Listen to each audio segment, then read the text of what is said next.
Hi, my name's Randy. I'm with Celebrations of Tampa Bay. We just got the new Sony A7 III, and we're going to go shoot some weddings with this and see how it does as far as video, and maybe answer the question, is now the time to make the move to Sony? So let's look at the advantages of the A7 III. The 4K footage is fantastic. Not only looks great, but is lightweight on the video editing software. I've been using Canon DSLRs for 6 years now. I wanted to stay with Canon, and when the 5D4 came out in fall of 2016 with 4K, I thought, great, I can stay with Canon. I love the Canon 5D4. However, the 4Day codec just isn't very computer friendly. A 64 gigabyte card will give you 16 minutes of video, and even then I'd have to run it through Lightroom just to use it with my editing software. On the A7 III, you get 1 hour and 21 minutes. That's a 30 frames per second, 100 megabytes. Currently, when I'm shooting weddings, the A7 III is just one of 4 or 5 cameras that I have set up.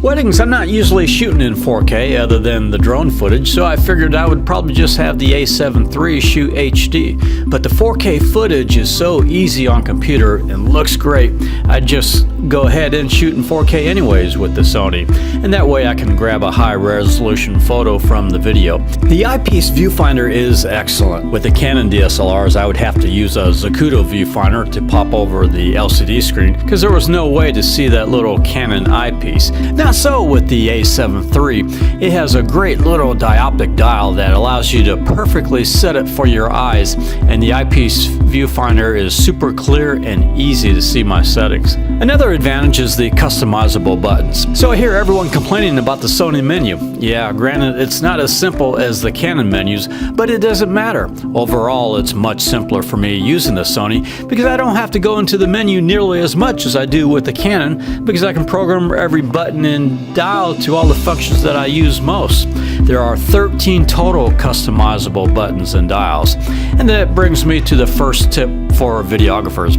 I did notice that I tend to get a jerky movement at the end of each clip, which resulted from hitting the record button. I felt it was just further left than was optimal for my thumb to press.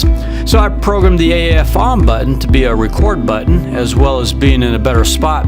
It seems to take less pressure to push, so that was great. I then programmed the AEL button to be the AF on button.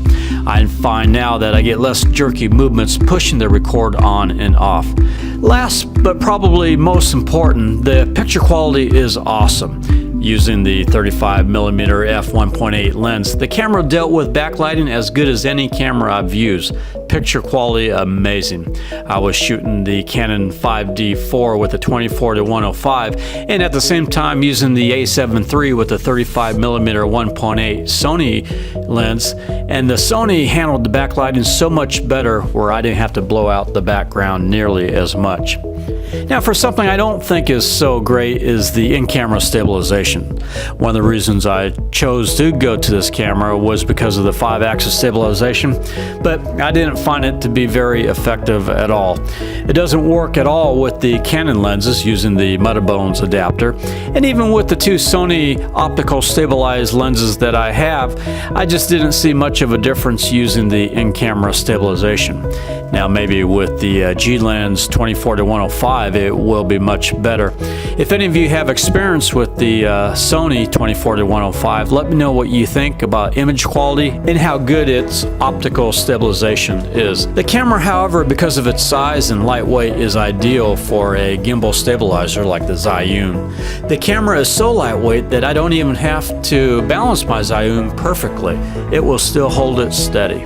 Using the Canon lenses for video with the metabones adapter is okay if you are shooting in manual focus. However, if shooting in autofocus, it's rough. The focus really struggles. Now, the nice thing is, as soon as you move the focus ring, the Eyepiece Viewfinder as well as the LCD screen will punch in, which allows you to easily focus your subject. So depending on your situation, you might be okay to just use manual. It's just that if you are a wedding videographer and have to film bridesmaids walking towards you during their processional, you really need that continuous autofocus, and that's where you have to have the Sony lenses.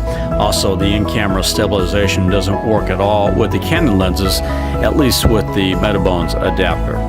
So that does it for this review. Let me know your thoughts about using the Sony A7 III for video and any tips you may have. And subscribe to our channel to see more of our weddings as well as our aerial videos from across the US.